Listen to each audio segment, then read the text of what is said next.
in the recent past, specifically from 2019, the DoD has been acquiring new prosecutorial and implementation capabilities. What are some of the tools that the DoD has now gained to enforce compliance with 7012? Well, first, I want to make an obvious point. Every company that takes a government contract and seeks to perform it in good faith knows that there is that long list of special government contract requirements. It's not the same as commercial business.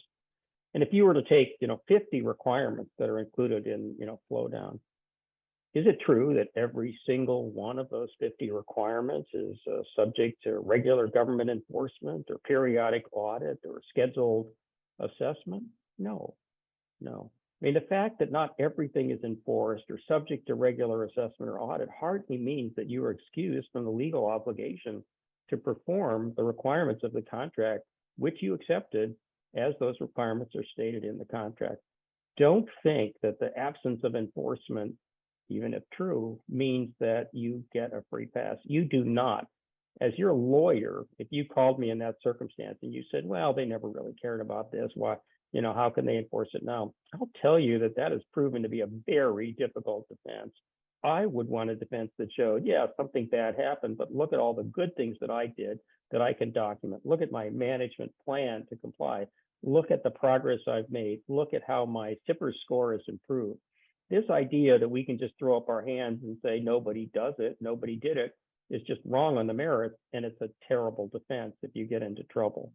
Now, I want to mention that DoD has a fairly long list of remedies even before you get to False Claims Act. DoD put out a memorandum in June of last year, and I'm going to read it. I mean, it speaks for itself.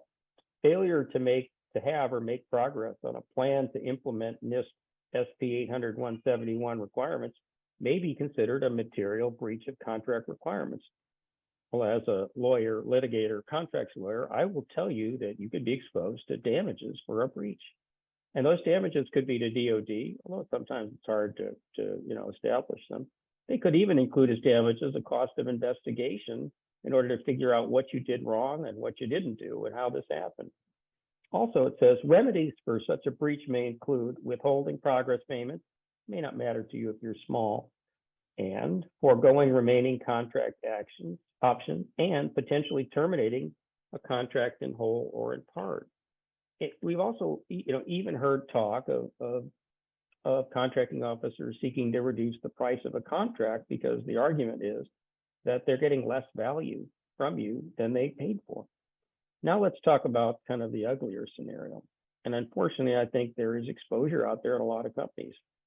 When you submit that 7019 self-assessment and you put your score into the SIPR system, you're making a representation on behalf of your enterprise. And already DCMA has been doing these medium assessments where they're calling an increasing number of smaller companies and they're saying, hey, we have your score. How can you show that's valid? Do you have a system security plan? Can you discuss or describe the reasons that you came up with this score? And they're finding a dismaying number of companies who essentially seem to have put scores in that have no evidentiary basis. Well, when that happens, you are already skating on the thin ice of a false claim or deliberate representation. And if you found yourself in that on that icy territory, perhaps you would hear from the investigative arm of a military department. You might receive an inquiry from an inspector general. It's even possible that someone in your company will become a whistleblower and bring this to the attention of the IG or the Justice Department or the Customs. And you could find yourself with a whistleblower lawsuit under the False Claims Act, which the Justice Department would then investigate. I have seen all of these things. And I will tell you that the legal fees that you would spend or the consulting fees that you would be required to incur will dwarf in a matter of days what it would likely cost you to have actually secured yourself in accordance with the contract requirements.